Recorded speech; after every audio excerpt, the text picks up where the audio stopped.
Przed zakupem automatycznej krojowni mieliśmy 4 stoły do krojenia, przy których musiał pracować jeden krojczy i jedna osoba do pomocy, czyli ogólnie pracowało 8 osób na krojowni. Te osoby musiały zostawać po godzinach, żeby nadrobić to wszystko. Nie ukrywam, że czasami nawet krawcowe szły pomagać krojczym przy nakładaniu, bo cały materiał trzeba było ręcznie rozkładać na stole.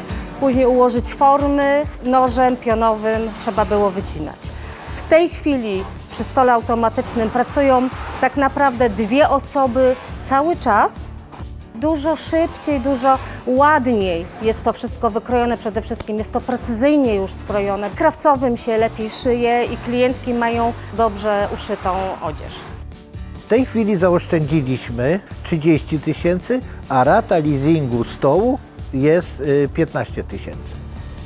Że 15 000 jeszcze nam zostaje z tego wszystkiego. Też oszczędność materiału, komputer układa te formy, że jest oszczędność.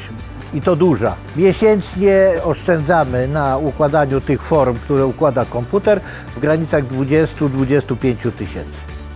Jest oszczędności na materiale.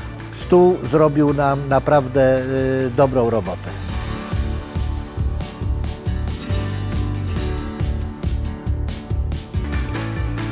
Firma Streama zaprosiła nas na taki pokaz. Pojechaliśmy do firmy, która już ten stół miała. Po przyjeździe od razu w pierwszy dzień zdecydowaliśmy się na ten stół. Precyzja krojenia w tej chwili jest rewelacyjna.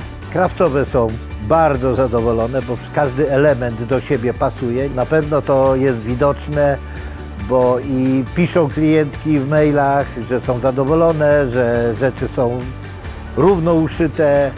No szczerze mówiąc, jeden stół dalej nam nie daje rady. Będziemy, nie wiem, myśleli może o zakupie drugiego takiego stołu. Polecam naprawdę, jesteśmy bardzo zadowoleni z tego stołu.